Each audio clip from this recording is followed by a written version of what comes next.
के तपाईँ कैलाश मानसरोवर यात्रा जाने सोच्नु हुनुहुन्छ? यदि हो भने मनमा कुरा खेल्दै होला, बजेट खर्च कति लाग्छ भनेर सुन्नुभयो होला। कसैले भन्छन् 2 लाख, कसैले भन्छन् 5 लाख, अनि कसैले त 10 लाख पनि भन्छन्। सत्य के हो? आज भिडियोमा म तपाईलाई कैलाश मानसरोवर यात्राको रियल खर्च र कुन खर्च छुटाउनु हुँदैन सबै क्लियर गरेर बताउने छु।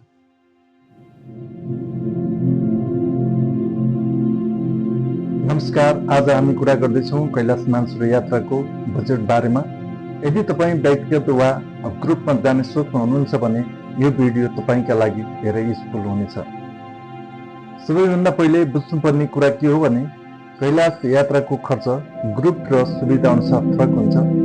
यदि तपाईँ केरुङ नाकाबाट जाने हो भने प्राय 13 देखि 14 दिनको हुन्छ, तर आफूलाई कति दिनको प्याकेज चाहिने हो त्यो सम्ममा भर पर्छ।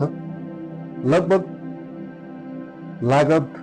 लगभग 2,10,000 देखि माथिको अफर गर्दछन् र बसबाट यात्रा हुने भएकोले सस्तो तर टाइम बढी लाग्छ। यदि तपाईलाई छिटो र अलि आरामदायक कम सडक यात्रा चाहिएको छ भने पिनकोड हिल्स नाकाबाट हो, त्यो हो हेलिकप्टर मार्ग। यो रोडमा प्राय 11 दिनको हुन्छ, तर आफूलाई कति दिनको प्याकेज चाहिएको हो त्यो त्यसमा भर पर्छ। लागत लगभग 2,80,000 देखि माथि पुग्न सक्छ। खर्च किन फरक हुन्छ त? जाने तरिका बस वा हेलिकप्टर, बस्ने ठाउँ बेसिक वा लग्जरी, ग्रुप साइज, यात्राका दिनहरू 10 दिन 20 दिन, जस्तै रुट नेपालबाट लासा र सिमकोबाट केरुङ हुँदै जाने रुटहरू। जति सुविधा बढ्यो त्यति खर्च बढ्छ।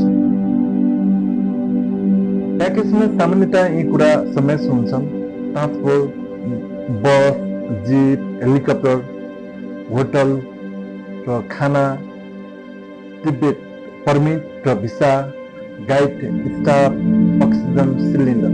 तर ध्यान दिनुहोस्, व्यक्तिगत खर्च, टिप्स, आन्तरिक सामान यी छुट्टै लाग्न सक्छ। यदि तपाईँ कैलाश यात्रा प्लान गर्दै हुनुहुन्छ भने कम्तीमा 3 देखि 5 लाख रुपैयाँ बजेट राख्नुहोस्। शारीरिक तयारी अनिवार्य छ। राम्रो ट्राभल कम्पनी छान्नुहोस्। यो यात्रा पैसाभन्दा विश्वास र श्रद्धाको कुरा हो।